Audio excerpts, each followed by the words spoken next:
random person said, hey, what if we made people with flags on their faces? And that was when the Country Humans fandom was born. People gathered amongst themselves in this growing monstrosity of a community and drew ship art and made animation memes and wrote fan fiction about land masses boinking. One day, a 13-year-old child named Moonys stumbled upon these animation memes, and a year later she decided that she was going to make this video to educate the masses and make people angry. But mostly to make people angry.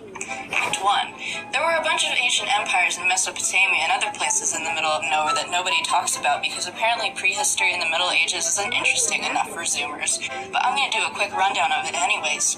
There's Assyria and Babylonia and Egypt and Elam and Phoenicia and Israel and Greece and Persia, and then China has like 6 billion civil wars, and there were some religions made up out of nowhere. The Roman Empire pops into existence and Christianity is illegal until it isn't. China made a road and is dealing other empires illegal silk. Then half of the Roman Empire gets obliterated by foreigners. The other half legally changes its name to Byzantine Empire because it sounds cooler, and both of them slowly deteriorate but don't acknowledge it. The Ottoman Empire beats the living crap out of Byzantine, and there's really nothing you can do. Mongolia is watching from the side and decides to absorb 70% of Asia. Then something happened that nobody expected. One day, China went up to the crumbling remains of the Holy Roman Empire and was like, hey, kid, you want to buy some more silk? And the Holy Roman Empire was like, sure. So he bought the silk, but then China asked him if he was interested in catching the hottest new plague. No. Oh. Too bad. So then half of Europe died and it was great. After that fiasco, Italy decides to become an artist. He applies to art school and gets in, so that was good. We know what happens when you don't get in. Ottoman decides to finish killing Byzantine, which goes very well. He also decides to kill everyone within the vicinity.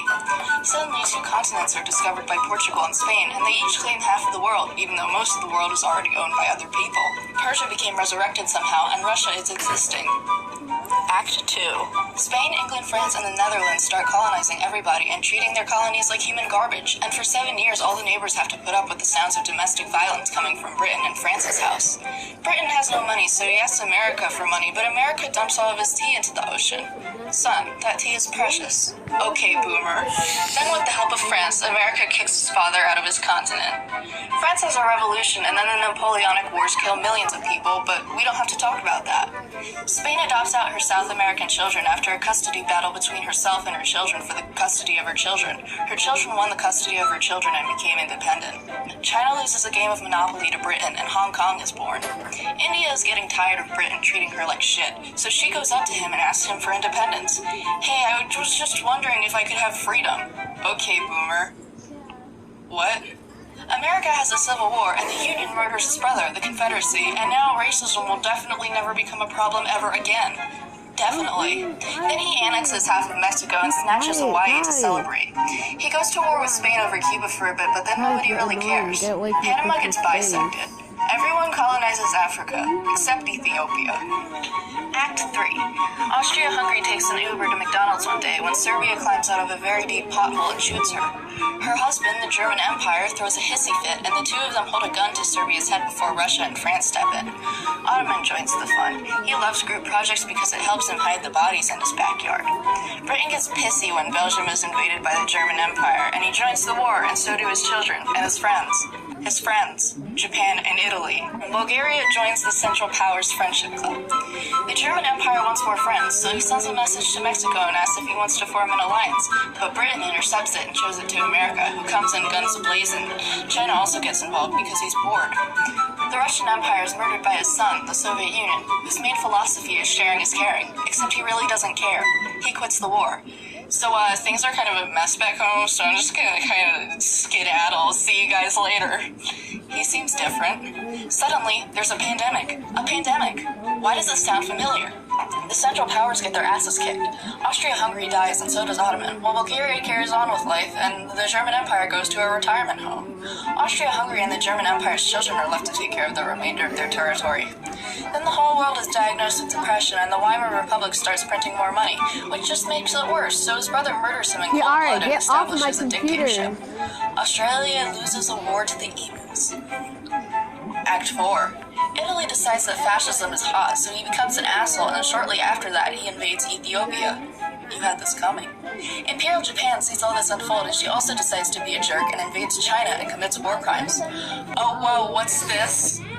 What language are you speaking? Stab. What the fuck? Third Reich establishes an official friendship circle with fascist Italy and Imperial Japan because he wants friends. He has no friends because he's a jerk and deserves no friends. Britain and France are getting nervous because Reich seems to be stalking Czechoslovakia, so they form an alliance with him. So you'll protect me? Yeah, totally. Hey, look, Reich's invading half of your country. Okay, so can you come help me now? No. Britain and France just let Reich keep half of Czechoslovakia's territory as long as he doesn't invade the rest of it. Good thing we were able to prevent a war. Indeed, he's invading the rest of the country. Well, that little shit. Can you come help me now?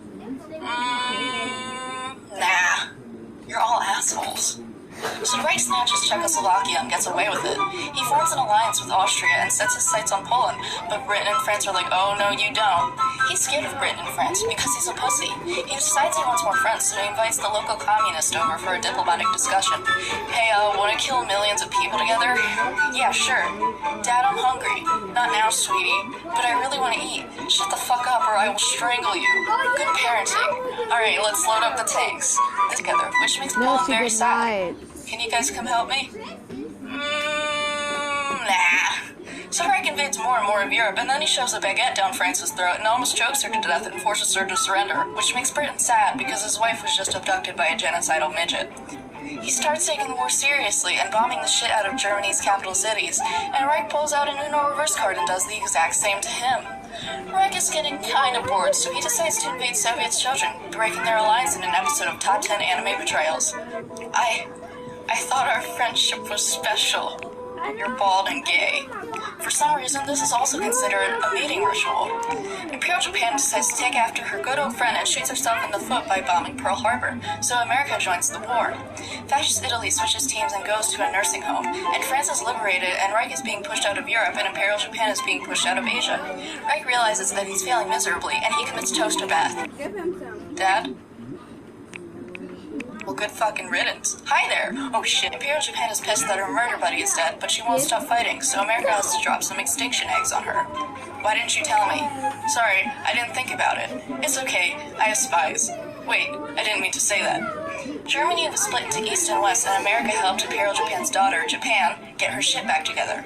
For some reason, everyone briefly thinks this means there will be world peace. Act 5. Israel is born, and the entire Middle East immediately hates him because he's Jewish. Yo, capitalism is gay. So they both start making more extinction eggs, but they make them even more scary and powerful.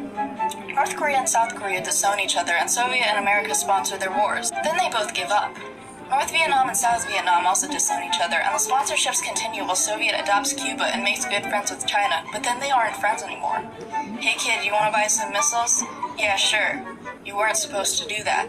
So then everyone thought the world was gonna end for about 2 weeks, but then both of them realized that destroying the whole planet was a bad idea.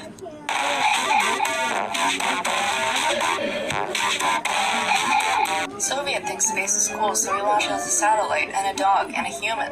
But then America pulls a pro-gamer move and sends a human to the moon. The Middle East is still like a classroom full of homophobic second graders on speed, and then Afghanistan becomes the next place where Soviet and America have a fun little skirmish.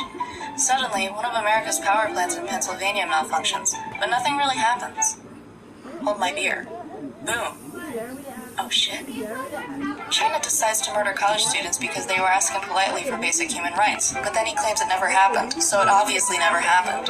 Slowly, Soviet decides to become less of an asshole and allows people to actually have freedom, and the Eastern Bloc dumps communism out the window. East and West Germany reunite and tear down the Trump wall. Fuck this. Yeah. So one by one, Soviet's children start leaving him, and then he dies. Russia is sad. America is happy. This is considered a mating ritual. Act 6. America gets attacked by terrorists and starts a bunch of wars in the Middle East that he will stay in until the day he dies. Russia invades his sister, Ukraine, for no reason, and America says, hey, you stop that. But he doesn't do anything in the end, and she will forever have her big brother looming over her shoulder, waiting for the day to strike. America is still using the Middle East as his playground, and North Korea has missiles now, so he keeps making empty threats to America. Hong Kong is tired of being bossed around by China, so she starts protesting, but he just shoots her with rubber bullets and uses a spray bottle filled with tear gas to get her to shut up.